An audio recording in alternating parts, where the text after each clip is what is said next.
How to become Amazon seller without GST number. Hello everyone, welcome to our channel. Let's see how we can do it. So there is only one way to do it, and for that you will have to find out the exempted products from GST on Amazon, and there is a particular list for it, and this is the list that you should look at.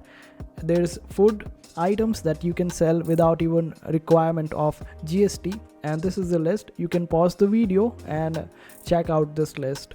And when we scroll down further, there are some raw materials also that you can sell if you want to without GST, and also there are some tools and instruments, and also some miscellaneous items like books, maps, newspapers, journals, or live animals except horses. You cannot sell horses. You would be requiring GST in order to sell horses. So just pause the video and you would be able to check out the list properly. I hope this video was helpful. Make sure to hit that like button and also subscribe to our channel for more helpful videos.